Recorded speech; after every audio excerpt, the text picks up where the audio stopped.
Bom dia, Vintage. Bom dia. Como é que vocês estão hoje? Felizes com Jesus? Nossa, que coisa mais espontânea isso aí. Obrigado, Suzana. Gente, quem está visitando a gente pela primeira vez, eu sou Jackson, um dos pastores dessa igreja. Sou responsável aí por falar a Bíblia para vocês todo domingo de manhã. Gente, eu queria fazer uma pergunta para vocês, começar aqui essa manhã perguntando direto para vocês. Qual é o teu maior sonho? Qual é o teu maior... Todo mundo tem sonhos, tá?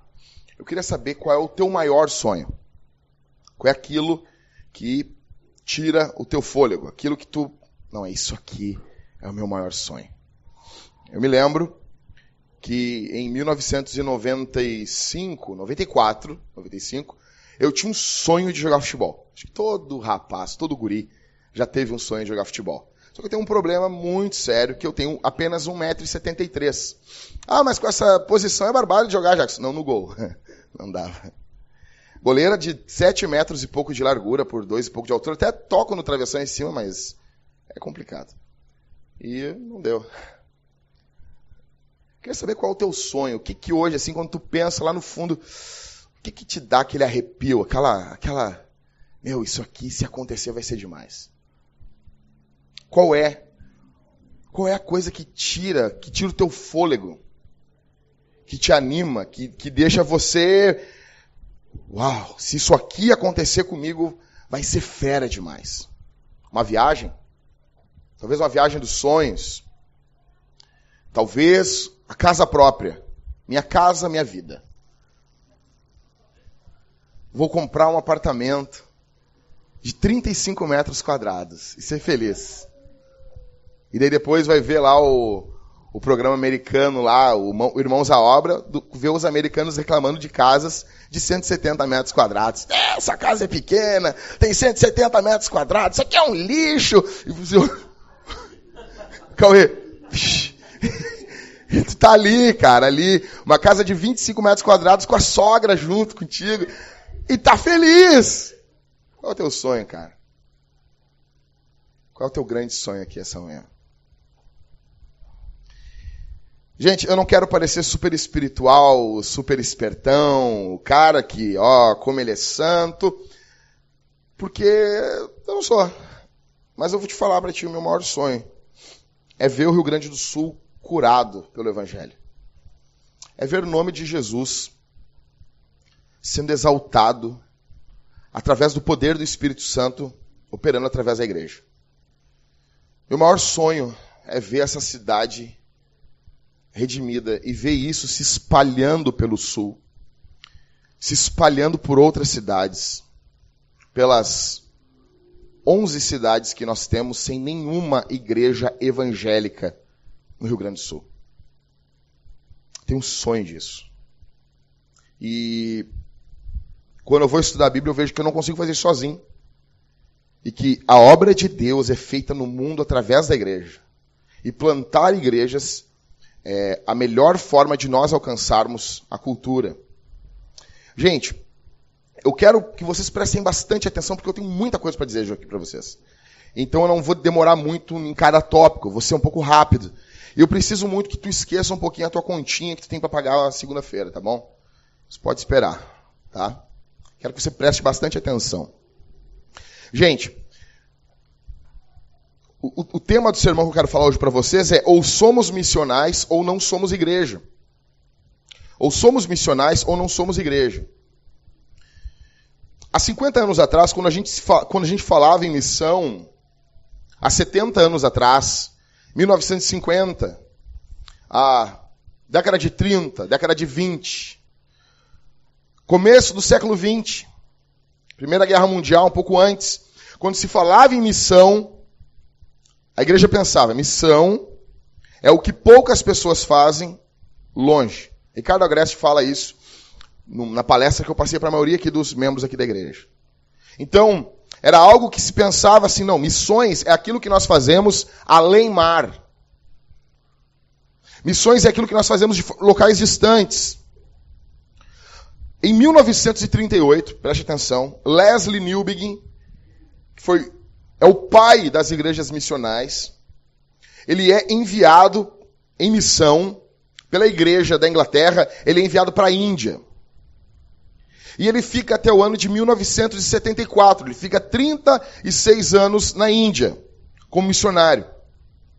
E aquela igreja forte, aquela igreja inglesa forte, que o enviou para a Índia, quando ele volta em 1974 aposentado, ele encontra aquela igreja fraca. Ele encontra aquela igreja aos pedaços. E ele notou que esses 36 anos que ele passou, que a igreja enviou missionários para outros locais do mundo, a igreja mesmo não fez missões aonde ela estava envolvida. Porque missão, na cabeça dos nossos irmãos, era algo que nós fazemos em locais distantes. Então, de 74 até 1998, que foi quando Lesslie Newbigin faleceu, ele trabalhou mostrando que a igreja se preocupava em contextualizar o evangelho no período ou em locais distantes. Havia uma preocupação em vestir a roupa que o povo vestia, falar as palavras que o povo falava, se conectar com a cultura. Hudson Taylor, que foi um missionário enviado para a China, a primeira coisa que ele faz ao chegar na China é raspar o cabelo e deixar apenas um rabo de cavalo e passa a usar roupas chinesas. Ele é o autor da famosa frase que diz: você vai servir água da vida? Sirva para um chinês, sirva a água da vida em copos chineses. Você vai servir água da vida para um japonês? Sirva a água da vida, mas num copo japonês. Você vai servir a água da vida para um americano? Sirva, mas sirva em um copo americano. A água não muda, mas o copo muda. Então, Lesslie Newbigin encontra a igreja aos pedaços. Escute aqui comigo. A igreja em Jerusalém, ela nasce, em Atos 2, debaixo de perseguição. O povo era perseguido. Você lê Atos dos Apóstolos, eu preguei todo Atos dos Apóstolos para vocês, vocês se lembram, está tudo no YouTube. Quem não se lembra pode ir lá e ver. A igreja nasce debaixo de perseguição, é perseguição, perseguição, perseguição. Quando a gente lê Apocalipse, a gente vê que João está exilado em Patmos, 95 depois de Cristo. A igreja está sendo tão perseguida. Logo, alguns anos depois, um discípulo de João é morto. A igreja está sendo ferozmente perseguida. Só que existia um período de tempo que a perseguição não era legal, mas acontecia. Um período de tempo após, a perseguição passa a ser permitida. E num terceiro período, a perseguição passa a ser oficial. E os 3 primeiros séculos da igreja são manchados por sangue. Até o ano de 313, no chamado...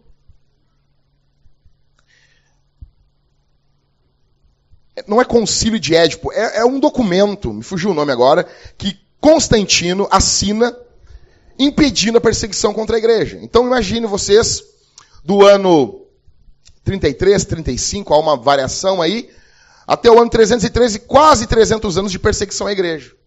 A partir do ano 313, a igreja passa a viver em harmonia e em tranquilidade.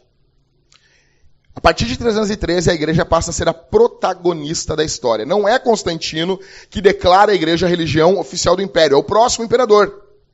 Então, a partir de então, a igreja que era perseguida passa a ser glamorizada. A igreja passa a ser, então, agora, a religião oficial do Império Romano. E essa visão privilegiada durou mais de 1.500 anos, até o começo do século XX. Nesse período tem-se a ideia de cristandade. Você já notou que a gente vai ver as artes de 1.200, 1.300? Por exemplo, essas artes que nós colocamos nos quadros aqui. Tem artes aí que tem mais de 300, 400 anos. Tem algumas que são de 1.200. Por quê? Quando um artista ia produzir algo, a cosmovisão dele era cristã. A igreja dominava o que era pintado. A igreja dominava o que era cantado. A igreja dominava tudo. Então se entende que missão não é o que a gente faz na cidade. Missão é o que nós fazemos além mar. Porque onde nós estamos é tudo evangelizado. Tudo cheira a cristianismo. Só que hoje não é assim. Basta olhar para o mundo. Domingo, você acha que os jogos no comecinho do século XX eram no domingo? Óbvio que não. Porque domingo é o quê? Dia do Senhor. Você nota que a gente vive num período que, por exemplo, eu peguei uma época que domingo fechava tudo. Agora já não fecha mais. A cosmovisão das pessoas foi cada vez mais diminuindo. Não, domingo... eu era criança, quando começou essa ideia de se trabalhar no domingo, eu me lembro da minha mãe. Minha mãe nem era cristã. Minha mãe, que horror isso! Trabalhar no domingo. Por quê? Porque ela vem de um contexto cristão, em que domingo é o dia do Senhor. Então agora nós temos jogos. A votação é no domingo. Essa é a maior prova que o governo não respeita o dia de culto. Por que nos Estados Unidos a votação é na terça-feira? Porque lá o cara não podia ser nem na segunda, porque ele tinha que ir no culto. E ele tinha que viajar, talvez ele ia viajar mais de um dia para poder votar. E até hoje a votação deles é na terça-feira. Hoje nós temos jogos no domingo. Hoje as pessoas trabalham no domingo. Porque, gente, eu não estou falando aqui que não é para ter jogo nem trabalhar no domingo, tá? Quem quiser saber sobre o que a gente pensa sobre o dia do Senhor, tem a série dos 10 mandamentos lá. Mas o que eu estou querendo dizer é que o mundo hoje, a gente já não tem uma posição privilegiada no mundo hoje. A televisão, no começo da televisão, ela não desafiava os valores cristãos. Hoje desafia o tempo todo. Hoje é zombaria com o nome de Jesus o tempo todo. Acontece. Não, antes de falar aqui, alguém de vocês aqui já viu Ben-Hur? Não agora esse Ben-Hur aí, tô falando o da antiga. Da antiga, já viram? Alguém aqui já viu os 10 Mandamentos? Né? Outro filme, esqueci o nome, mas são todos os filmes da década de 50, 40, 50, olha aqui pra mim, são filmes onde o tema é o cristianismo. O tema é o cristianismo. Por que isso, gente? Porque a igreja domina as artes, tem muita influência. Acontece que isso vai se esvaindo. Agora nós vivemos num mundo hostil ao evangelho. Você vive num mundo que não está sendo influenciado por valores cristãos. Só que nós não estamos acostumados a viver nesse mundo. Porque tudo que a gente lê é de teólogos, ou teólogos que nós lemos que escrevem hoje, eles são influenciados por teólogos que viveram num período, presta atenção, em que a igreja dominava a história. Vamos ler reformadores. Os reformadores estão no mundo onde a igreja dita as coisas. Vamos ler São Tomás de Aquino, 1200 depois de Cristo. A igreja está dominando. Tudo, nós não estamos acostumados a viver num mundo onde as pessoas esculacham Jesus. Onde as pessoas zombam de Jesus. Você não está acostumado, eu não estou acostumado. Nós não estamos acostumados a viver num mundo como esse. Mas nós vivemos hoje num mundo hostil ao evangelho, hostil à igreja. Nós não estamos acostumados a viver num mundo onde não somos os protagonistas da história. E queremos, e várias vezes nós falamos em debates sobre os períodos áureos do cristianismo. O cristianismo inventou, a igreja inventou a universidade. E hoje a gente vê a universidade esculachando a igreja. A igreja inventou o hospital. E hoje nós vemos o ateísmo, os ateus ridicularizando a igreja, sendo que isso é uma criação nossa. E nós estamos perdidos nessa guerra. Nós andamos na rua, eu estou andando na rua lá, e quando de repente tem dois caras se agarrando. Como é que eu faço? Eu grito, Malafaia, me ajuda? Ou eu aponto e digo assim, é isso que eu quero curar? O que eu vou fazer? Porque a gente não sabe como se portar. Porque a gente vem de um período onde isso jamais ia acontecer. O homossexual jamais pensaria em fazer uma coisa dessa. Porque ele está num mundo onde a cosmovisão, onde o pensamento maioritário, não sei se majoritário, o que está dominando ali é um pensamento cristão. Só que hoje não é mais assim. Não é mais. Ao sermos missionários no Oriente, nós perdemos o Ocidente. Ao enviarmos missionários, ao nos preocuparmos com as terras distantes, nós perdemos a nossa terra também. Enquanto muitos se perguntavam se a África poderia ser salva, Leslie Newbing vai se perguntar, será que o Ocidente pode ser salvo? A pergunta aqui essa manhã não é só sobre a janela 10x40, é sobre o Rio Grande do Sul. Porque muitas pessoas, eu não acredito que aqui não, mas vêm para a igreja para consumir. Vêm para a igreja para receber uma bênção, para receber um up, para sair na segunda e vencer. Gente, quero que tu te ferre, cara. Não estou preocupado. Claro que eu vou orar por ti. Ele precisa de um emprego, amanhã vai sair para procurar um emprego. Ora por mim, pastor, eu oro. Vai lá, vai, ganha teu emprego. Amém. Mas essa não é a grande jogada da história. Esse não é o grande dilema.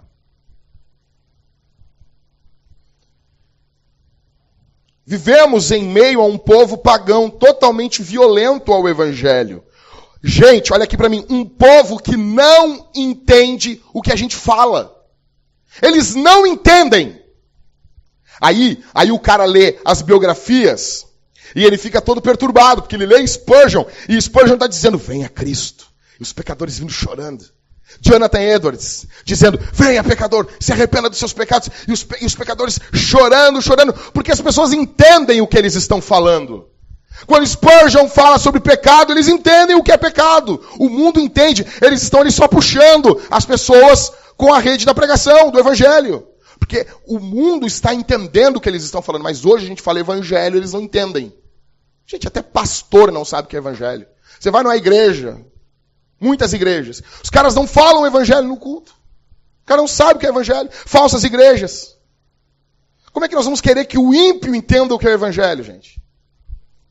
As pessoas não entendem o que nós falamos, eles não compreendem os termos que nós usamos. Um povo, eles nos acham estranhos. Um povo que não conhece Jesus e nem o Evangelho.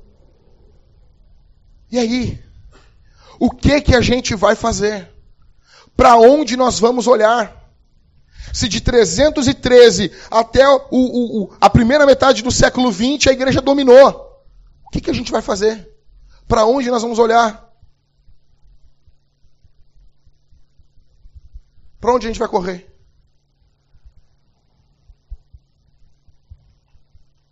Precisamos olhar para como a igreja viveu até o Édito de Milão. É o nome do documento, do documento assinado por Constantino. Precisamos voltar para as Escrituras, mas principalmente para Atos dos Apóstolos. Porque olha aqui para mim, gente. Até Atos, até 313, a igreja é perseguida. Então talvez seja o momento mais urgente da igreja ler Atos dos Apóstolos. Porque ali é uma igreja que está sendo plantada no mesmo contexto que o nosso. A igreja em Atos, ela não tem privilégios. A igreja em Atos, ela não possui nenhum privilégio. Ela é perseguida. Ela não é a protagonista da história. Quando tu lê Hebreus, você vai notar que o escritor aos Hebreus manda uma carta falando que pessoas perdiam as propriedades por serem cristãos. Então, gente, quero que vocês leiam um texto comigo. Em Atos, capítulo 17. Atos, capítulo 17. Verso 16.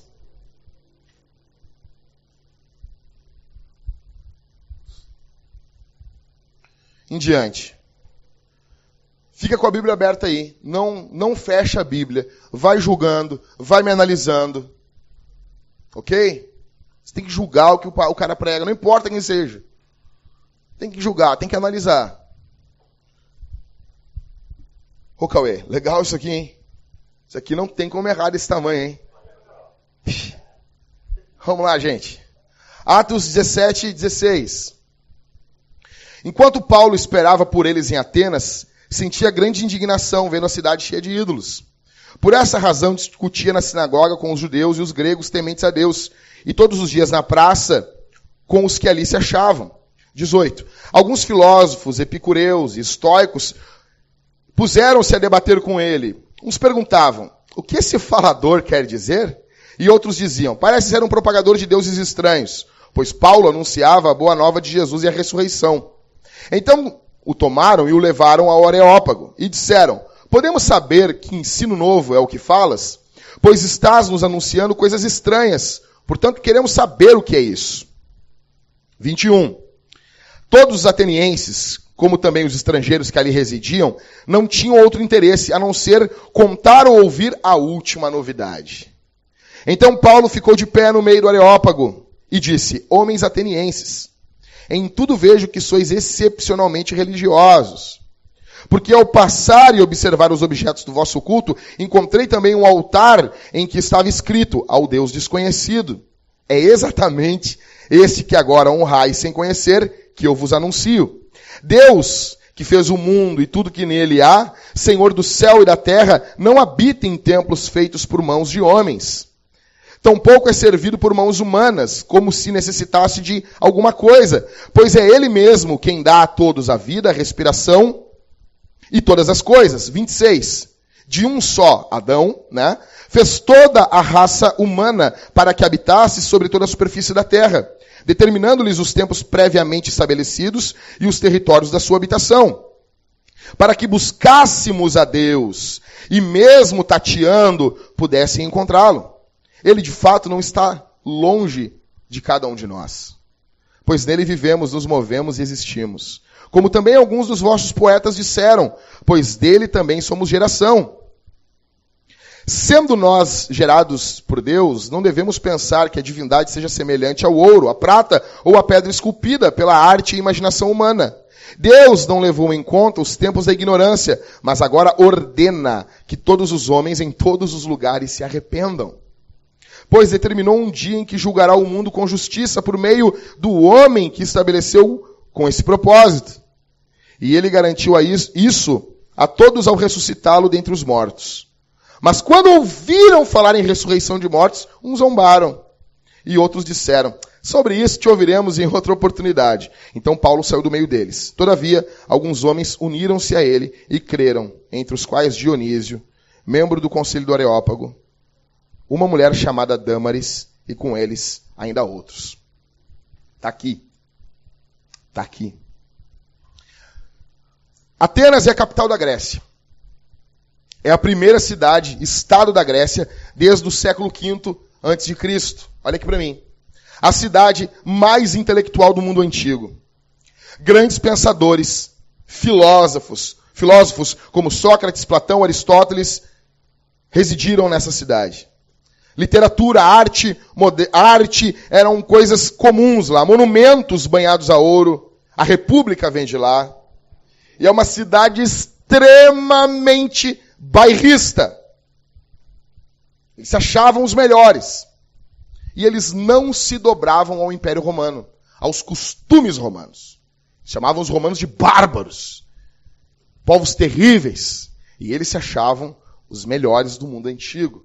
Muito parecida com a cidade que nós moramos. E no meio dessa soberba toda, eles estão imersos em uma idolatria terrível. A primeira coisa que eu vejo nesse texto é o que Paulo viu. Verso 16. Enquanto Paulo esperava por eles em Atenas, sentiu grande indignação, vendo a cidade cheia de ídolos. Ele viu Paulo, ao caminhar pelas ruas de Atenas, ele viu uma cidade entregue aos ídolos. Paulo não estava lá como turista. Ele estava em missão. Acrópole, a antiga fortaleza da cidade, que era elevada o suficiente para ser vista a quilômetros de distância, foi descrita como ampla composição de arquitetura e escultura dedicada à glória nacional e ao culto aos deuses. Era uma cidade extremamente idólatra. O chamado Partenon, da onde vem o nome do nosso bairro aqui, que alguns homens, há mais de 100 anos atrás, tentaram recriar o Partenon da Grécia em um dos morros do nosso bairro. Existe até hoje esse monumento, o Partenon, na cidade de Atenas.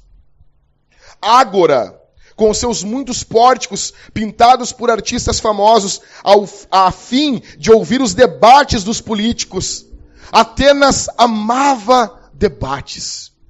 Eles eram uma cidade muito conectada. Eles eram uma cidade que eles gostavam das últimas coisas do momento. A arquitetura de Atenas é linda. Só que ao passar por tudo isso, Paulo viu idolatria. O termo aqui, no verso 16, que Paulo sentiu grande indignação vendo a cidade cheia de ídolos.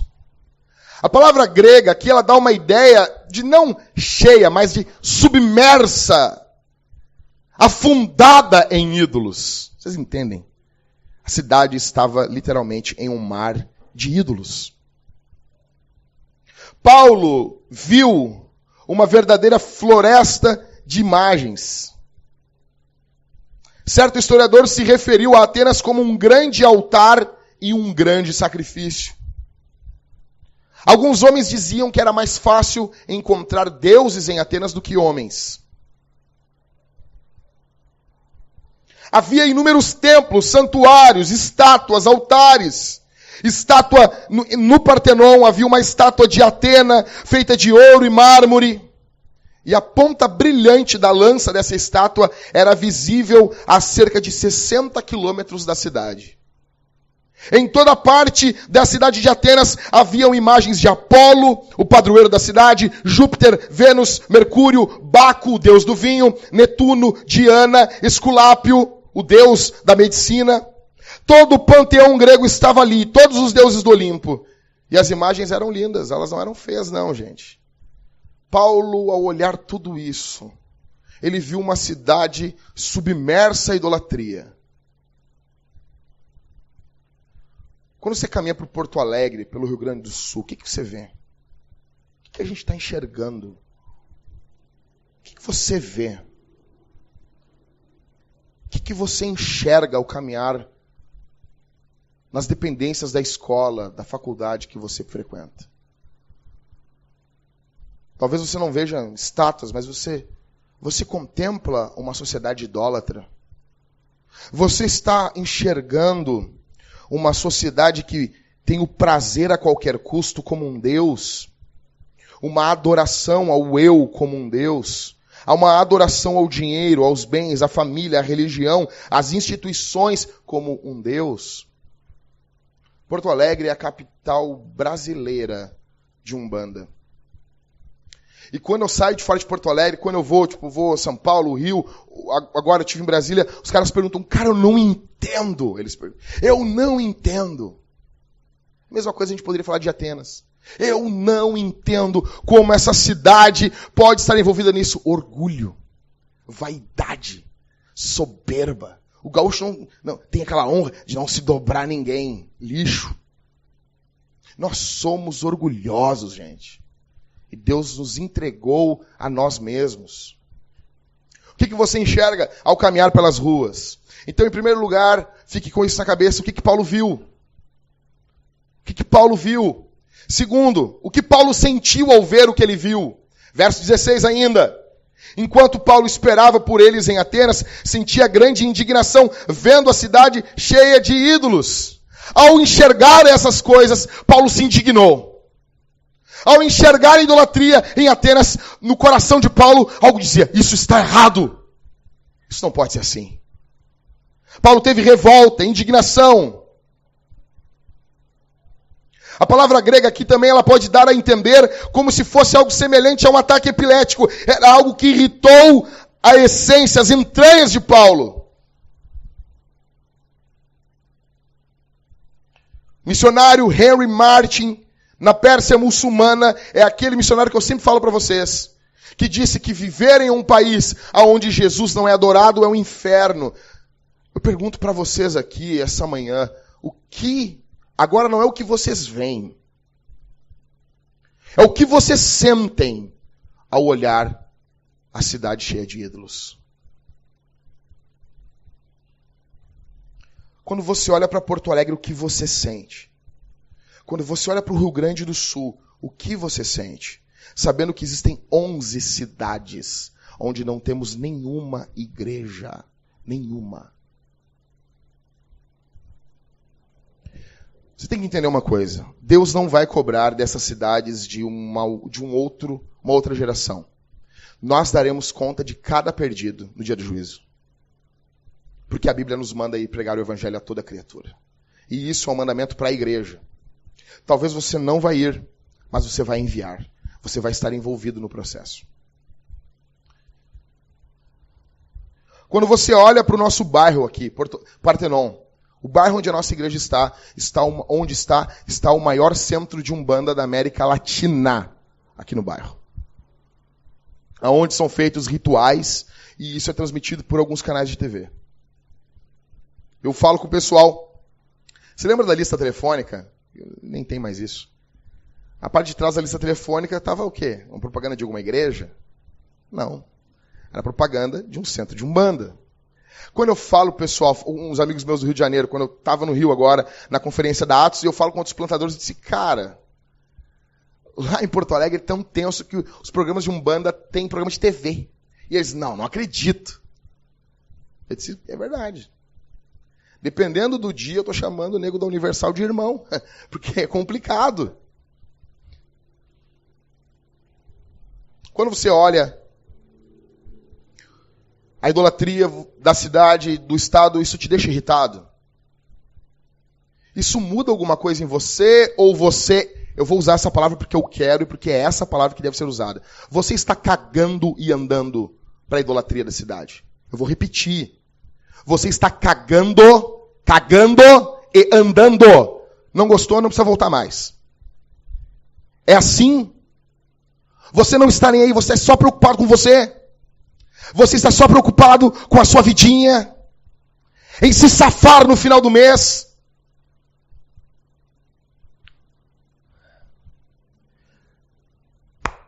O que pulsa dentro do teu coração quando você olha as universidades de Porto Alegre sendo tomadas por idolatria? Como é que tá? Você é um 007 na universidade?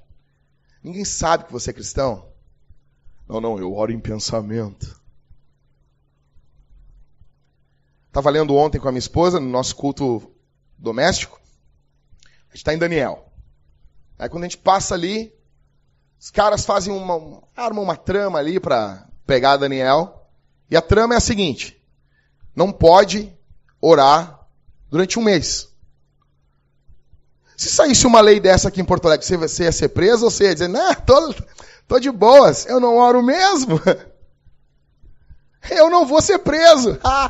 Ou vou orar só aqui, ó, no pensamento.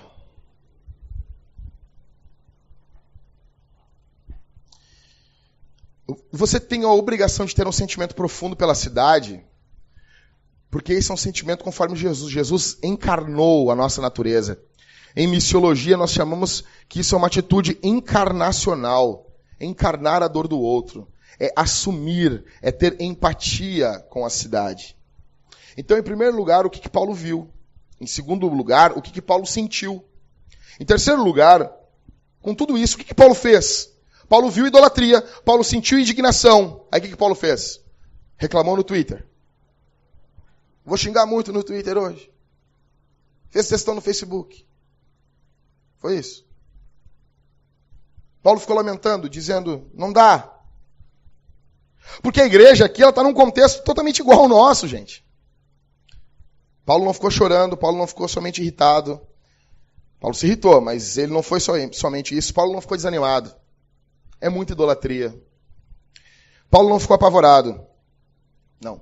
Paulo foi para os finalmente. Paulo é Gaudério, meu. Paulo ali, puxou um 3 listas, puxou um mate ali, deu uma roncada e é nóis.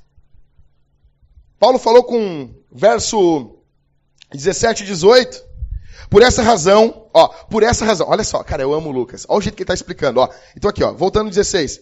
Enquanto Paulo esperava por eles em Atenas, sentia grande indignação, vendo a cidade cheia de ídolos. Paulo vê a cidade cheia de ídolos, se indigna. Aí por se indignar, verso 17, por essa razão, por causa disso, ele discutia na sinagoga. Não discuta, ame apenas. O inferno, cara. Ele discutia na sinagoga com os judeus e os gregos tementes a Deus, e todos os dias na praça com os que se achavam ali, ou os que ali se achavam. 18. Alguns filósofos epicureus, estoicos, puseram-se a debater com ele. Uns perguntavam, o que se fala? O que esse tagarela está falando aí? Outras traduções é tagarela mesmo. O que esse tagarela está falando? Esse cara não cala a boca. O que esse cara que não fecha a matraca está falando? E outros diziam, parece ser um propagador de deuses estranhos, pois Paulo anunciava a boa nova de Jesus e a ressurreição. Então aqui, judeus tementes a Deus. Como é que Paulo discutia com os judeus tementes a Deus? Qual local? Verso 17. Onde? Sinagoga. Paulo entrava dentro do ambiente religioso ali. Aí, quando Paulo vai para a Ágora, ele não só discute dentro da igreja, vamos tentar entender aqui a sinagoga como dentro do ambiente religioso, mas ele também vai para fora. Ele tem essa pegada atracional, que é o convite, venha ouvir sobre Jesus, mas ele também tem a pegada missional, que é ir até aonde a missão está. Filósofos epicureus estoicos, para simplificar, para entender. Os epicureus, eles enfatizavam o quê? O acaso, a fuga. Eles enfatizavam o prazer.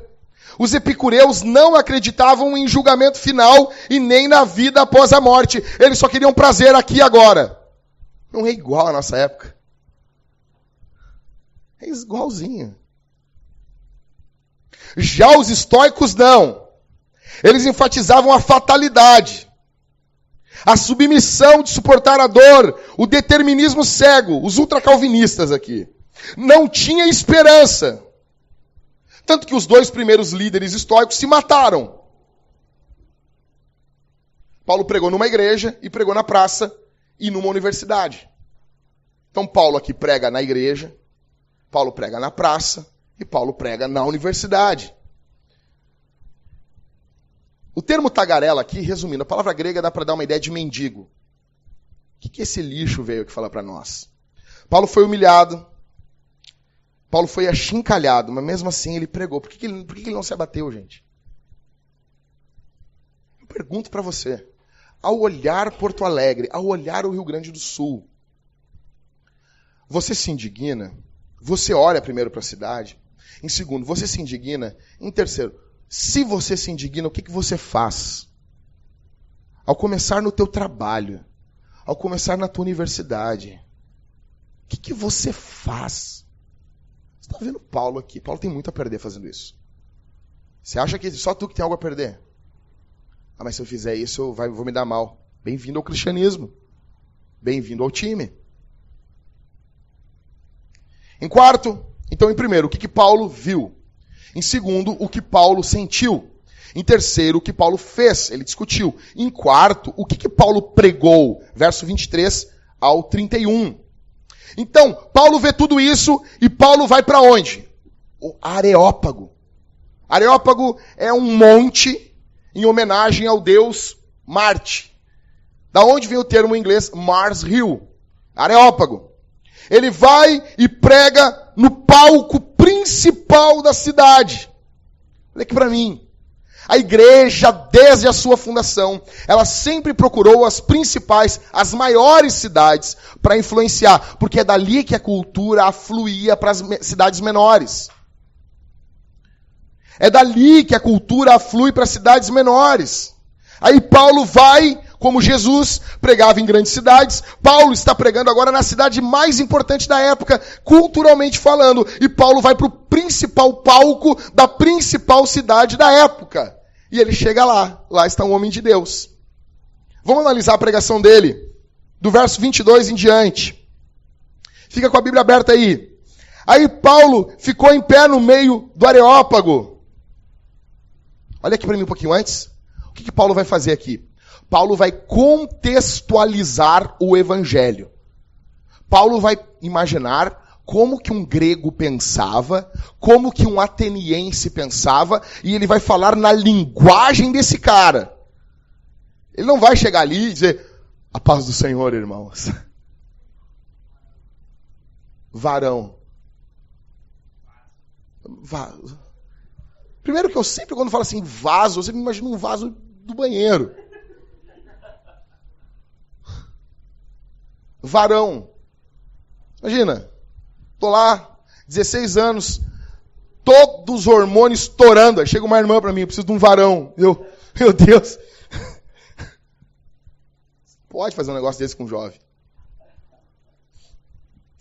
Até hoje eu acho que aquela guria estava me sacaneando. Verso 22. Então Paulo ficou de pé, no meio do Areópago e disse, homens atenienses. Por que ele começa falando homens atenienses? Porque é assim que Aristóteles falava. Não é fraco não. O nego já abre. Paulo já abre com o pé na porta, meu. Cheguei aqui, eu sei onde eu tô. O jeito quando ele fala na sinagoga é de um jeito. Quando ele fala aqui é de outro. Porque Paulo vai dizer, eu me fiz de louco para os loucos. Eu me fiz de tudo para controlar. Então ele chega ali, ele sabe onde ele está. E ele abre dizendo, homens atenienses. Os caras, era assim que Aristóteles falava. Em tudo vejo que vocês são excepcionalmente religiosos. Ou muito espirituais. Só que uma espiritualidade sem Jesus. É o mundo que a gente vive hoje assim. Você não tem seu coleguinha lá? Sua colega que gosta, como aquela cantora de samba lá, que cantava Não Deixa o Samba Morrer, Não Deixa o Samba Acabar. Alcione, canta morrendo, não deixa o samba morrer. Eu nunca entendi isso. Não deixa o samba morrer. Morrendo.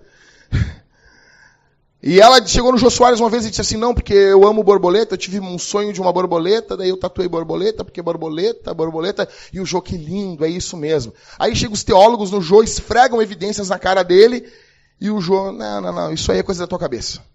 O mundo não é religioso, o mundo é extremamente religioso. As pessoas consultam horóscopo, gente. Gente, explodiu uma pessoa que consulta horóscopo, gente. No dia de hoje, cor amarela. Trate bem o seu colega de serviço. Cultive as amizades. Lembre-se dos seus amigos que nunca abandonaram você. Pomba, cara, todo mundo tem que fazer isso. A não ser que nem alguém comigo que está do meu tamanho, do meu peso, não vai usar amarelo. Vai parecer um quindim enorme. Agora o resto. Aí seguindo. Verso 23. Porque ao passar e observar os objetos do vosso culto, encontrei também ali um altar que estava escrito ao Deus... Cara, Paulo é muito ralado, cara. Encontrei um altar que estava escrito ao Deus desconhecido. Eu venho falar o nome desse cara. Você está entendendo o que Paulo está fazendo aqui? Você está entendendo que esse cara... Meu Deus, cara. Ele está chegando ali, aí ele olha, como é que eu vou falar de Jesus para os caras? Aí os caras eles têm tanto medo de não adorar um Deus, que daí está ali, ao altar ao Deus desconhecido. Aí Paulo, eu estou ouvindo o nome desse cara aí, ele me enviou. Sou eu. Aí os caras, pararam para ouvir ele. Sério? Porque, deixa eu explicar para vocês. Começou uma fome muito grande na Grécia, muito grande. E eles pensaram, tem algum Deus que nós não estamos adorando, tem algum Deus que nós não conhecemos, tem algum Deus que nós não estamos servindo. E esse Deus está bravo com a gente. Então eles pegaram, soltaram 2 cabritinhos, ovelhinhas, no meio do campo. E eles pensaram, aonde esses cabritinhos sentarem, se deitarem, é ali que aquele Deus está, nós vamos erguer um altar e vamos matar aquele cabrito ali. O cabrito vai sentar uma hora. Aí o cabrito estava andando e sentou. Ele, ali. É ali que esse Deus que está furioso conosco está. Mataram os pobres cabritinhos, ergueram um altar ali, e como não sabia o nome dele, botaram o quê? Ao Deus desconhecido. Aí Paulo vê tudo aquilo ali. Aí parou mesmo o negócio. Aí Paulo chega ali, é quando Paulo diz assim, eu sou o profeta desse Deus. Eu sou o pregador desse Deus. Os caras param pra ouvir ele. Porque na verdade, era mesmo, porque Jesus é o Deus desconhecido que eles não conheciam. Tipo, eu pergunto pra você aqui. Porto Alegre conhece a Deus? Nós não estamos no mesmo contexto. Eles não conhecem Jesus. No teu serviço as pessoas sabem quem Jesus é? Ou elas vão dizer, Jesus era uma pessoa boa. Uma pessoa boa, ele era muito bom. Um espírito iluminado. Um espírito avançado. Uma pessoa assim. Hã? Exato. Jesus, o pessoal mais aí de direita, né? Não, nós temos a moralidade do cristianismo. Vai pro inferno, cara. Vai pro inferno. Não estamos aqui para falar de moralidade do cristianismo. Tu vai pro inferno com moralidade sem moralidade, cara. Vamos lá. Verso 24. O Deus que fez o mundo e tudo que nele há, Senhor do céu e da terra. Olha só, cara. Aí os caras começam a ouvir. O que é isso, cara? O Deus, não são deuses, o Deus que fez o mundo e tudo que nele há, Senhor do céu e da terra, não habita em templos feitos por mãos humanas. Aqui ele está atacando os estoicos e os epicureus. Aqui Paulo, ao falar isso, ele não habita em templos feitos por mãos humanas. Ele dá um tiro de bazuca na cabeça, explode a cabeça dos estoicos e dos epicureus. Eles não acreditavam em Criador. Eles acreditavam na eternidade da matéria. E os estoicos acreditavam no panteísmo. O panteísmo existe até hoje, que é o quê? Cara, Deus está em tudo. Tudo é Deus. Ali, Avatar. Vê o Avatar, tu vai entender. Versão Avatar. Imagina, que nojo. Liga o rabo num cavalo, depois liga na pessoa, e depois liga na tomada. É um negócio nojento aquilo. Primeiro que aquela mulher azul de 2,5 metros de altura vindo te dar um beijo com a boca desse tamanho, rapaz. É estranho. Aí Paulo ataca os panteístas. Eles não acreditavam num Deus pessoal. Aí Paulo ataca isso. Aí verso 28, cara. Não, verso 27. Para que buscássemos a Deus. E mesmo tateando pudéssemos encontrá-lo. Ele de fato não está longe de cada um de nós. 28. Verso 28. Pois nele vivemos, nos movemos e existimos. Aqui ele cita Epimênides. 600 a.C.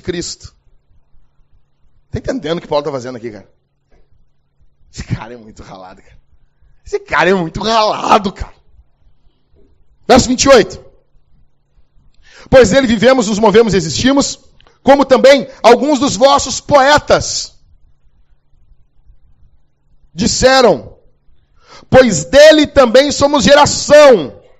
Aqui ele está citando Heródoto, 300 a.C. Num verso ele cita 2 poetas gregos. Ele cita os rockstars da época. Ele cita os cantores da época. Porque hoje quem é que é tido por filósofo no Brasil? São os cantores, são os artistas. Então, o que ele faz? A pregação missional, ela não começa na escritura. A pregação missional, ela começa no ouvinte. Paulo, antes de falar sobre a escritura, sobre a Bíblia, sobre Jesus, Paulo fala no contexto deles. A ponte, primeiro, para fazer isso também, Paulo tem que entender, Paulo tem que olhar, Paulo tem que conhecer. Paulo não só lê Bíblia, Paulo lê a cidade. Paulo não só lê escritura e teologiazinha bonita, que é bom, mas Paulo não faz só isso, Paulo lê o ouvinte. Paulo sabe para quem ele está pregando. Paulo sabe para quem ele está falando.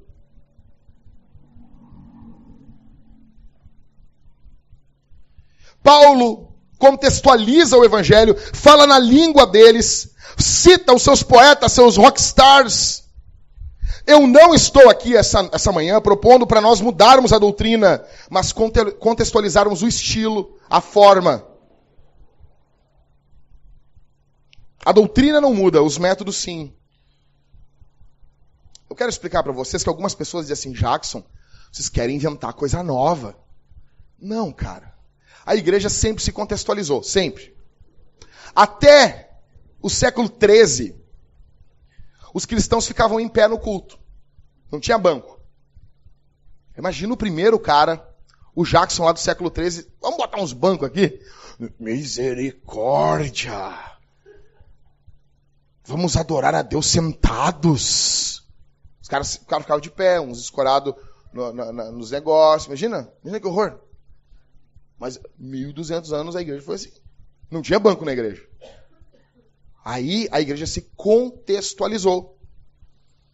Uma igreja que está sentada está experimentando uma contextualização. Então toda igreja diz, não, nós não nos rendemos à modernidade, sentado num banco. São contextualizados. Só que no século XIII. Qualquer igreja que tenha a Bíblia assim, tá? Se tu chegar numa igreja e os caras não desenrolar um rolo, eles estão contextualizados no século XVI. Foi quando começou a impressão em massa de Bíblias por Gutenberg. Se alguma igreja usa sistema de som, estão contextualizados ao século XIX, que onde começou a produção de sistema de som. Toda igreja que possui algum programa de rádio, algum cristão que já ouviu algum programa de rádio cristão, está experimentando contextualização do século XX. Toda igreja que posta alguma coisa na internet está experimentando contextualização do final do século XX, começo do século XXI. A grande questão aqui não é se a sua igreja é ou não contextualizada, mas a questão é a que período ela é contextualizada, porque toda igreja está contextualizada. A grande questão é, vamos nos contextualizar a que ano? Vou dar um exemplo para vocês, não estou falando mal, apenas estou citando. A Assembleia de Deus, ela está contextualizada em 1930. Os homens vão de terno para a igreja, as mulheres vão de vestido. E se não usar vestido, é complicado. E os homens têm que estar de terno. Porque terno era roupa padrão até 1930. Por que eu não prego de terno? Primeiro, porque eu não gosto. Porque eu não quero. Segundo, quando eu quiser eu uso. E terceiro, porque as pessoas não estão de terno aqui no culto. Vou usar terno, acho que no Natal, na Páscoa, que daí eu combino com todo mundo vem de terno, e eu não fico só eu de terno aqui, parecendo um palhaço.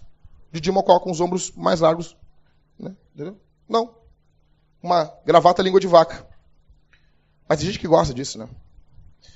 Toda igreja que não possui um telão, a igreja não tem telão, as letras não estão no telão, estão inardes à mão, ela não está contextualizada no século XXI. Porque hoje as pessoas passam a maior parte do tempo com uma tela na frente do seu rosto. Qual a contextualização é mais eficiente? Você tem que pensar isso. Você tem que falar na linguagem que as pessoas entendem. Olha os termos que nós usamos no culto. Olha a tradução da Bíblia que a gente vai usar. Por que nós não usamos Almeida corrigida? Você vai chegar em Cantares e vai estar lá. O meu amado é cândido e rubicundo. Ninguém entende isso. Se a minha mulher me falar isso, eu vou dizer, é tu. Quais são as roupas que nós usamos?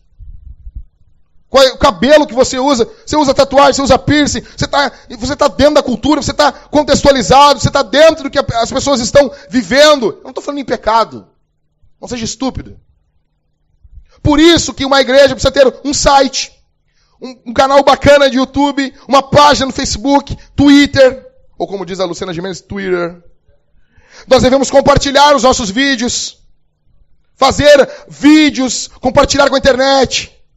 Porque a primeira parte que é a questão também é que as pessoas não desatualizaram aquele negócio do Facebook que para o vídeo. Então elas vão passar ali, o vídeo vai sair tocando. Então bota um vídeo no Facebook que as pessoas vão ver. Nós precisamos decorarmos a igreja, explicarmos a questão do evangelho não somente do púlpito, de uma linguagem. Você que está aqui essa manhã, querido irmão, nós estamos diante do Deus, Criador dos céus e da terra. Curve-se em adoração, proclame seu excelso nome. Abrace o seu irmão, diga aqui, eu te amo. Isso é estranho para um ímpio. Por que nós não mandamos ninguém? Diz pro teu irmão que tu ama ele. Porque tu não ama ele, tá? Entendeu? Primeiro de tudo isso. E por que isso é estranho para um não cristão? Um não cristão não fica dizendo, pô, eu te amo, eu te amo. Vai amar uma mulher, cara. Aconteceu com um amigo meu estava no culto, aí o pastor disse assim, olha para a pessoa que está do seu lado e diga, eu te amo! E ele olhou pro lado e tinha um cara com uns 120 quilos, com uma barba desse tamanho, o cara estava assim... E esse meu amigo olhou, e ai, misericórdia. E daí ele ficou, mas ele era um cara muito piedoso. Ele passou o culto inteiro, eu preciso falar. Já tinha passado uns 25 minutos. E ele lutando. Aí ele se virou para esse cara, isso aconteceu, gente. Ele se virou para esse cara, eu te amo! E o cara, ei meu, vai amar uma mulher, rapaz! Eu recém cheguei aqui, cara. Eu não te conheço. Sou pedreiro. Eu não sei o que tu tá fazendo aqui, cara. Como você me ama, rapaz? Quais são as marcas de uma igreja missional? Então a diferença de uma igreja missionária, a igreja missionária é uma igreja que ela vai fazer o quê? Ela pensa em missão além mar. Ela pensa missão é o que fazemos na África, missão é o que fazemos na Índia, missão é o que fazemos na China. A igreja missional, ela entende que a missão começa na porta de casa, dentro de casa, onde eu estou. A missão começa onde eu estou.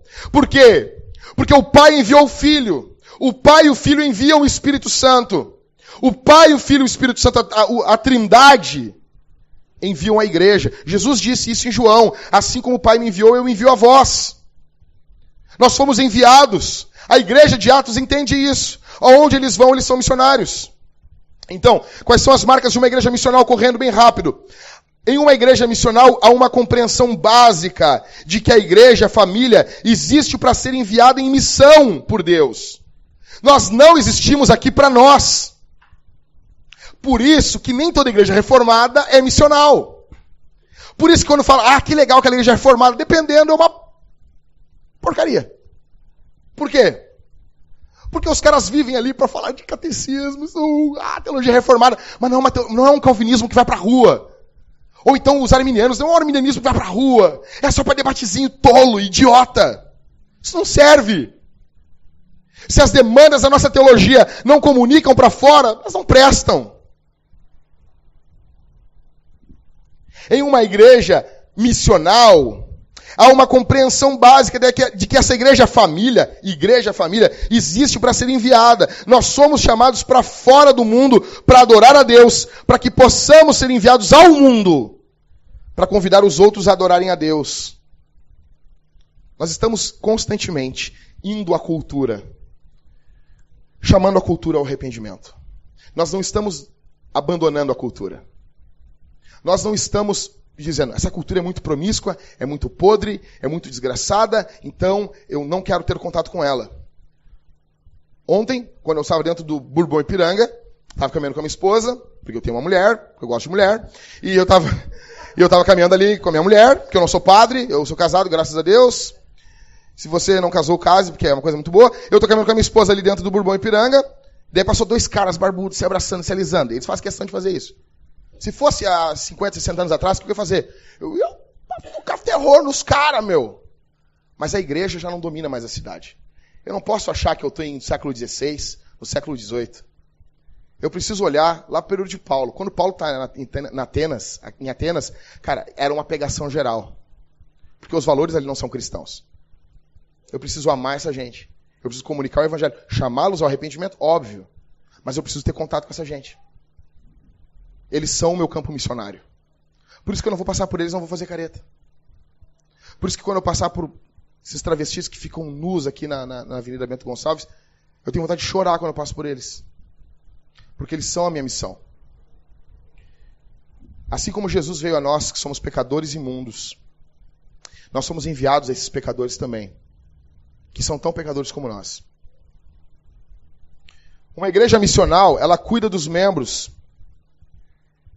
Ela exibe a natureza do reino de Deus. Mas ela não somente cuida dos seus membros. A igreja não é simplesmente, escute isso, uma forma barata de psicoterapia.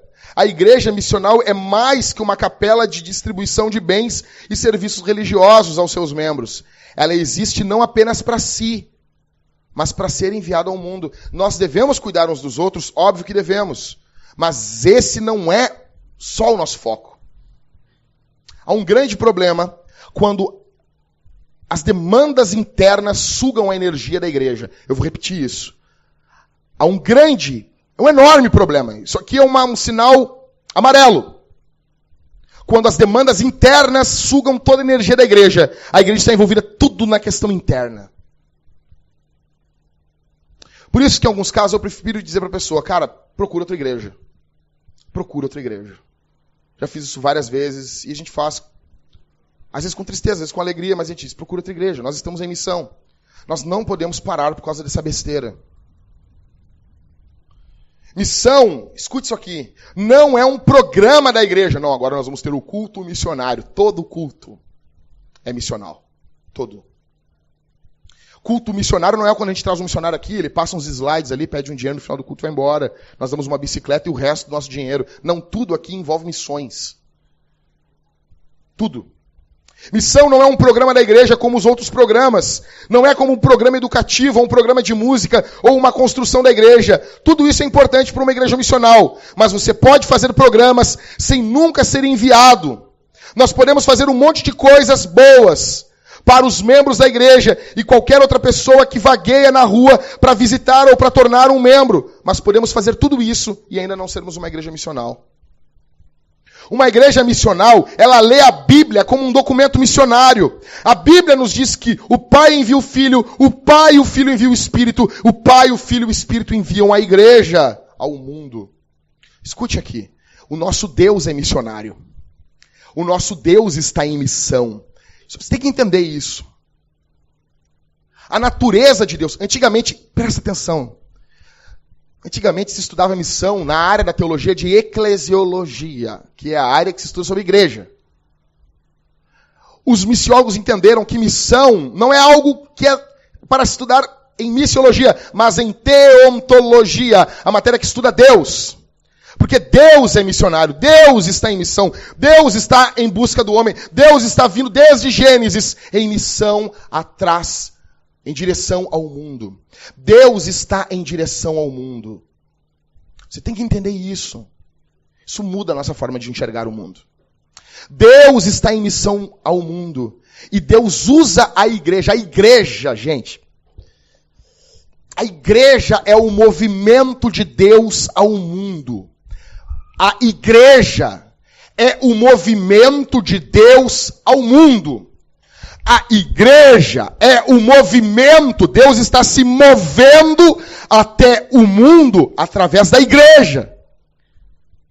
E se você não se preocupa com isso, há uma grande probabilidade de você nunca ter nascido de novo. Há uma grande probabilidade de você nunca ter sido um cristão. Há uma probabilidade muito grande de Deus não ter nada com você. Deus está em direção. Então eu quero dizer uma coisa para vocês aqui. Tudo que você faz deve desembocar em missão. A escola que você vai escolher para os seus filhos, ela tem que ser boa. Mas você tem que pensar, isso aqui vai ser melhor para a missão? Eu vou ter chance. Vou dar um exemplo para vocês. Eu quase sempre abasteço o meu carro no mesmo posto. Às vezes eu pago um pouco mais caro. Por quê? Porque lá eu posso conversar com os frentistas. Se eu ficar abastecendo em postos diferentes, um diferente do outro, eu não tenho contato com as pessoas. Tudo. Aonde eu vou abastecer meu carro? Aonde eu vou colocar meu filho? Aonde eu vou jogar futebol? Tudo isso desemboca em missão. Aonde eu trabalho? A roupa que eu uso. O palavreado que eu falo a linguagem do povo. As pessoas entendem o que eu digo. Correndo aqui, gente. Missão, então, não é primariamente uma atividade da igreja, mas um atributo de Deus. Não é a nossa missão, mas é a missão de Deus. O nosso Deus é um missionário. Esse movimento, a igreja, o movimento em direção ao mundo, anuncia que o reino de Deus está vindo. Gente, olha aqui. Olha aqui, gente. Por isso, gente, que nós devemos nos amar, nos cuidar uns aos outros. Por isso que a fofoca deve ser rechaçada no nosso meio. Por isso que nós declaramos guerra contra a fofoca. Porque quando o ímpio vem, quando o não cristão vem, ele precisa ver traços do reino de Deus vindouro já agora no nosso meio. A igreja entende que a cultura pagã não é mais só africana. A cultura pagã agora é a cultura da porta da casa. A igreja entende que o mundo, a começar dentro de casa, ele já é um mundo pagão. Isso não significa que nós vamos desprezar o mundo.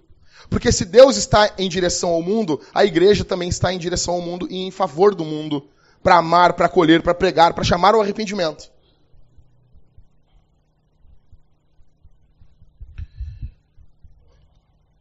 O fato é que uma igreja que não é missional provavelmente não seja igreja. Como diz Emil Brunner, A igreja existe para missão, assim como o fogo existe para queimar. Se as nossas igrejas não se veem como uma comunidade de crentes enviados ao mundo, provavelmente nós não somos uma igreja. Se você não está fazendo missão, logo você se tornará um campo missionário, que deverá ser alcançado. Ou estamos em missão, ou somos alvos da missão. Estou terminando. Se Deus está em missão, a igreja é resultado dessa missão, o nosso Deus é um Deus missionário, e você não vive em missão, você está em pecado. Em rebelião contra Deus. A boa notícia é Jesus. Jesus é o maior missionário de toda a história. Jesus viveu como um missionário. Olha aqui para mim, gente. Quando Jesus chega em Israel, Jesus chega com roupa de romano? Jesus chega usando uma calça jeans? Por que Jesus chega falando o aramaico? Porque é a língua que eles falam. Jesus chega usando as roupas que eles usam, falando a linguagem que eles falam, andando onde eles andam, indo nas festas. Por isso que eu tenho raiva de crente que não vai em festa. Eu estou me santificando. Tu é um ímpio. Eu não vou em festas. Jesus vivia em festas. É que você não é luz. São muitas trevas, pastor. Beleza. Quanto mais treva, mais brilha a luz. Acende uma luz. Esquece.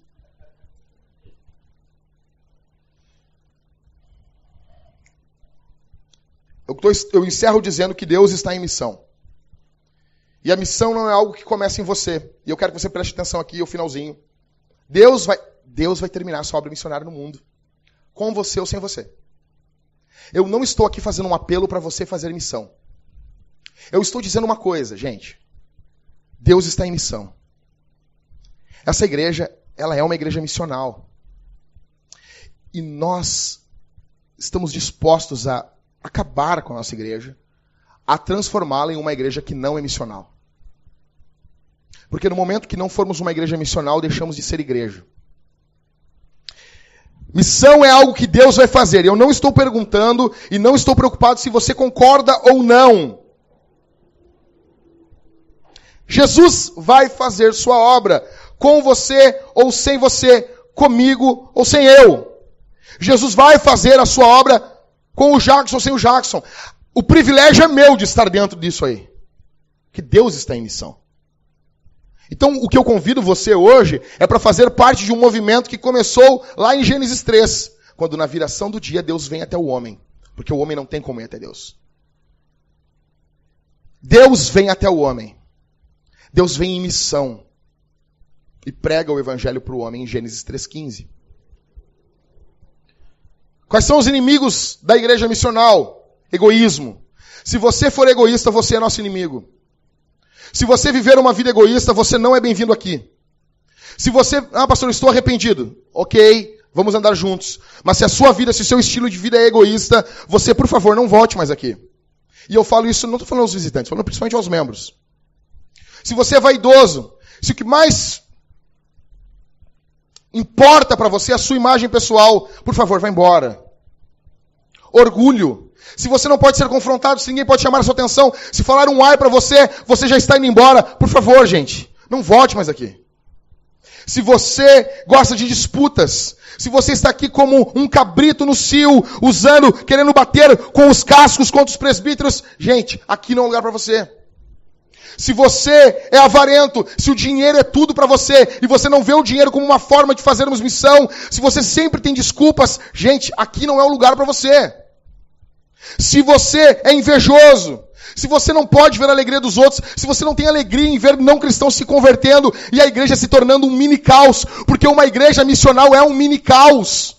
Porque sempre temos que mudar coisas, porque pessoas estão chegando e precisam ser cuidadas. Se você não vê dessa forma, por favor, nos deixe trabalhar.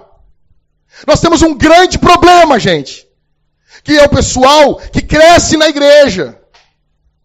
Chegar hoje com uma pessoa que não vem de igreja nenhuma, mas prega o evangelho para ela e fala, aqui é Jesus, isso aqui é um culto, isso é Bíblia, e vai ensinando o evangelho, e a gente vê Jesus sendo moldado na vida da pessoa. Aí o crentão de 10, 15, 20 anos, não é assim não, não é assim não. Tô triste. Não é desse jeito. Um atravanco para a missão. Nós estamos em missão. Nós queremos alcançar o mundo, gente. Nós queremos mudar o mundo. E a maior caminhada do mundo começa no primeiro passo, gente. Vamos estar em missão. A religiosidade viciada e acostumada, ela é um terror para a igreja. Ela mata a igreja. Alguns ignoram o que eu estou falando aqui. Vou dar um exemplo ontem, gente. Nós tivemos uma festa aqui. Uma festa caipira. Uma coisinha boba. Só que as pessoas não entendem que isso faz parte da missão. Porque nós não só nos levantamos... Gente, olha aqui para mim. Nós não só nos levantamos para pregar no domingo. Nós queremos dialogar com essa cultura nos outros dias da semana. Nós queremos servir um banquete, comida para as pessoas virem, dançar, se alegrar, rir. E as pessoas diziam ontem assim, eu vou voltar aqui na igreja. Coisa boa estar com vocês. Que missão. Mas para o crentão de igreja há 1000 anos, isso é bobagem. Isso é bobagem. Porque não é culto. Porque não tem ninguém pregando, porque não dá arrepio. Porque não dá aquele frisson. Não entende que hoje, escute aqui, hoje nós precisamos... Gente, vamos segunda-feira ver esse filme aí, Durkin, como é que é o nome, Mateus? É um filme de guerra. Não sabe? Se o Mateus não sabe, não existe. Não, porque o Mateus sabe tudo, gente. Quando eu pergunto alguma coisa pro Mateus, como é que eu faço isso no meu computador? E o Mateus diz assim, não sei, me dá uma tristeza tão grande. Beleza, tem um lançamento de um filme sobre a Segunda Guerra Mundial, se não me engano. Vamos todo mundo ver? Vamos. É o momento de você convidar o seu colega de trabalho.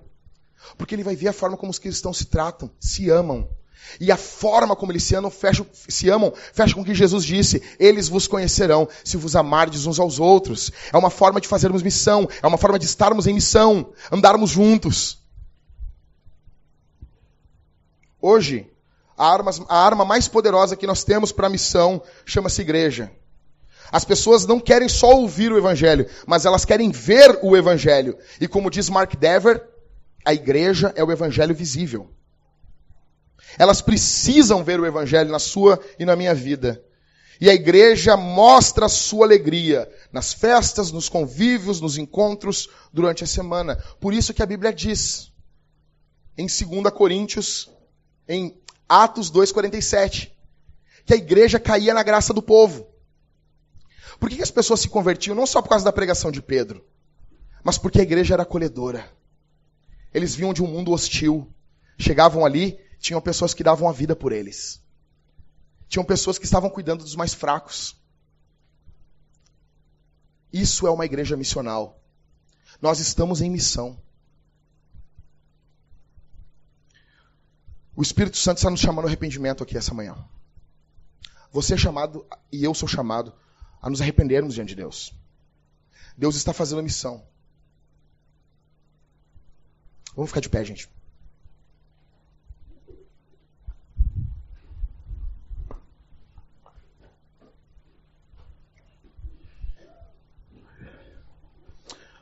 Pai, obrigado por tua palavra.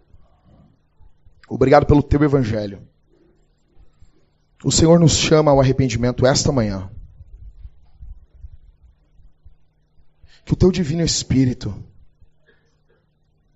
transforme as nossas vidas. Ó Deus, perdoa a nossa apatia. Perdoa quando não nos voltamos ao mundo. Quando não vamos até o mundo em missão. Quando não estamos em direção ao mundo. Nos perdoa, Senhor. Nos perdoa, Senhor. Em nome de Jesus. Que possamos encarnar a missão. Nos dedicarmos à missão. Nos voltarmos à missão. Em nome de Jesus. Não queremos ser um entretenimento nessa cidade. Não queremos ser apenas um point de encontro nessa cidade. Mas queremos ser uma comunidade de discípulos enviados ao mundo para pregarmos, para nos importarmos em nome de Jesus. Em nome de Jesus. Repreende todas as trevas, Senhor. Cuida de nós, porque o diabo quer nos destruir. Não permita, Senhor, que os demônios nos esmaguem, mas que pelo poder do Teu Espírito possamos invadir esse mundo em missão e proclamarmos Jesus para a glória de Deus Pai no poder do Espírito Santo. Em nome de Jesus. Eu te peço, eu te agradeço, confiando que o Senhor fará. No nome de Jesus. Amém e amém.